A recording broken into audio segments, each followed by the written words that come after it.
প্রথম বর্ষে আমাদের সবাইকে হিউম্যান বোনস কিনতে হয়, এটা কি মৃত ব্যক্তির মর্যাদার সাথে সাংঘর্ষিক নয় কি? অবশ্যই সাংঘর্ষিক, অবশ্যই এটা আমাদের করা উচিত না। এখন বিকল্প যদি কোনো পথ আপনার কাছে না থাকে, কিন্তু যদি আপনি বাধ্য হন শেখার প্রয়োজনে, বিক্রি ডেফিনেটলি আপনি করবেন না। আপনি দান করবেন অন্য কোনো স্টুডেন্টকে, সাদাকা করে দিবেন যে তুমি এ করো। কিন্তু এটাও মানব দেহ নিয়ে এই এক্সপেরিমেন্ট, এটার বিকল্প যেহেতু আছে, পৃথিবীর উন্নত দেশগুলোতে আমরা জানি যে তারা ডামি দিয়ে তাদের এই কাজটা সারে, তো আমরা কেন সেটা করব না? আমাদের এটার জন্য দরকার কথা উঠানো, দরকার ভয়েস রেজ করা, দরকার এটার জন্য আমাদের প্ল্যান প্রোগ্রাম করা, যাতে বিকল্প পথ পাই। আল্লাহ তাআলা বলেছেন লাকাদ কাররামনা বানি আদম। হাদিসে আসছে নবী সাল্লাল্লাহু আলাইহি ওয়াসাল্লাম বলেছেন কাসরু আজমিল মাইয়িতি কাকাসরি হাইয়া, একজন মৃত মানুষের হাড্ডি ভাঙা আর জীবিত মানুষের হাড্ডি ভাঙা সমান। এখানে সমান বলতে কি বোঝানো হয়, এটা নিয়ে বিরাট বিস্তারিত ব্যাখ্যা বিশ্লেষণ আছে স্কলারদের ভিতরে। একটা হলো যে মৃত মানুষের শরীর নিয়ে কাটাছেঁড়া করা, এই যে আমাদের পোস্টমর্টমের যে ইয়েটা আছে, এ জাতীয় যত আপনার কার্যক্রম আছে, এগুলো এই হাদিসের আলোচনা অনেক ওলামায়ে কেরাম নিষিদ্ধ বলেন, যদিও এর অন্য ব্যাখ্যাও আছে, আমি ডিটেইলে যাচ্ছি না। এরপরে প্রশ্নের উত্তর হলো যে বাসায় মা মেয়েদেরকে বা স্ত্রীকে নিয়ে যদি জামাতে নামাজ পড়েন, একামত দেওয়ার প্রয়োজন আছে কিনা? একামতের কনসেপ্ট আমাদের বুঝতে হবে। একামতটা কি? একামতটা হলো আমি নামাজে দাঁড়াচ্ছি, কেউ যদি আমার সাথে এসে শামিল হওয়ার সুযোগ থাকে সে যেন আসে, তার জন্য তাকে ডাক দেওয়া, জানান। এই জন্য জামাতে আপনি বাসায় মা বোনদেরকে সাথে নিয়ে জামাতে নামাজ পড়লেও একামত দিবেন, তবে একামত আপনি দিবেন অথবা কোনো পুরুষ দিবেন। আর এমনকি একাও যদি আপনি কোনো ফরজ নামাজ পড়েন তাহলেও আপনি একামত দিবেন। কেন?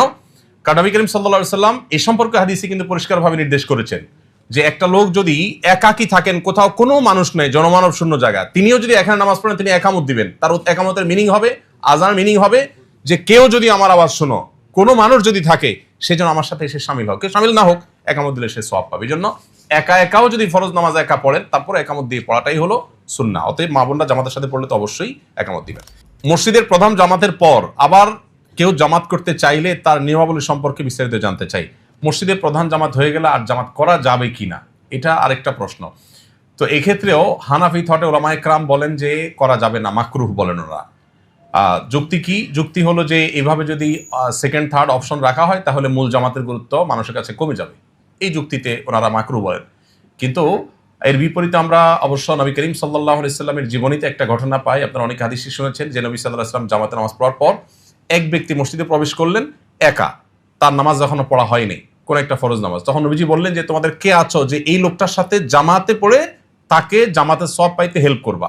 তখন একজন হাত তুললেন, বললেন ঠিক আছে তাহলে তুমি পড়ো। তো এই হাদিস থেকে দ্বিতীয় জামাতে সাহাবীদের পড়ার বিষয়টা সাব্যস্ত হয়।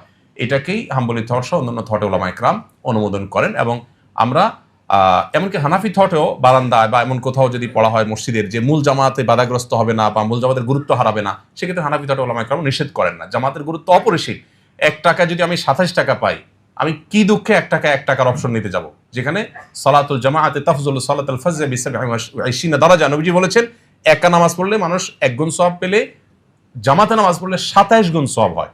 কিভাবে সম্ভব একজন মুসলমান জামাতে নামাজ পড়া ছাড়া একা নামাজ পড়তে পারেন? কিভাবে? কেউ নামাজ পড়ে ফেলছে, তার হাতে পায়ে ধরে হলেও ভাই আপনি নফলের নিয়ত আমার সাথে জামাতে দাঁড়ান, আমি আপনার সাথে পড়ি, 27 গুণ বেড়ে যাবে। তাহলে আমল নামাকে আমি কেন 1 গুণের